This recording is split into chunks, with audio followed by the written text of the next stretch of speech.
আসসালামু আলাইকুম রহমতুল্লাহ। নকশানুর মক্কেলগণ, আপনারা রুগীর হাজিরাত দেখান। এই রুগীর মধ্যে যদি জিনের আসর থাকে বা নজর থাকে, হাতটা ডানে নিয়ে যান। হ্যাঁ, ডানে নিয়ে যান, ডানে নিয়ে যান। ঠিক আছে, রুগীর ডানে। আর যদি এই রুগীর মধ্যে জিন আসা যাওয়া করে, তো হাতটা বাম দিকে নিয়ে যান।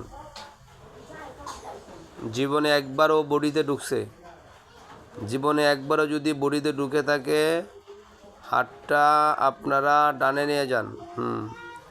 সম্মানিত দেশবাসী দেখেন, বামে বামে নিয়ে যান, বামে, সরি বল আমারও হইতে পারে। বামে নিয়ে যান, বডিতে আসা যা করছে, তো হাতটা বামে নিয়ে যান। সম্মানিত নূরে মক্কেলগণ, এই রুগীর পেটে যদি জাদু থাকে, হাতটা উপরে উঠান। পেটে জাদু থাকলে হাতটা উপরে উঠান, আরও উঠান, আরে না ঘোরায় হাতটা উপরে উঠান। রোগীর নাভিতে যদি ব্যথা থাকে বা স্রাবের কোনো সমস্যা থাকে, তো হাতটা আবার বামে যাক। মক্কেলগণ দ্রুত যান। স্রাবের সমস্যা থাকলে বামে। মাশাল্লাহ। রোগীর মাথার মধ্যে জাদু আছে, যদি জাদু থাকে হাতটা উপরে উঠুক। মক্কেলগণ দ্রুত করেন, ক্লিয়ার করেন, ক্লিয়ার।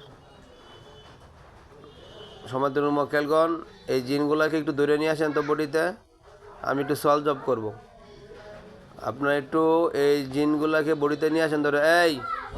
এই রোগীর উপর যারা আসতো জলের স্তরে, পাহাড়ে, পূর্ব, উত্তর, দক্ষিণ, পূর্ব, পশ্চিম, আমি তোমাদেরকে মারবো না, তোমাদেরকে আমি একটু ডাকতেছি আদবের সাথে। তোমরা একটু বডিতে হাজির হও, আমি তোমাদের সাথে কথা বলবো, তোমাদেরকে মারবো না। আর যদি বিরক্ত কর, আমি যদি ধৈর্য আনি, তাহলে আমি তোমাদেরকে শাস্তি দিব, যা তোমরা সহ্য করতে পারবে না। আমি তোমাদেরকে শাস্তি দিতে চাই না, তোমরা দ্রুত বডিতে হাজির হও।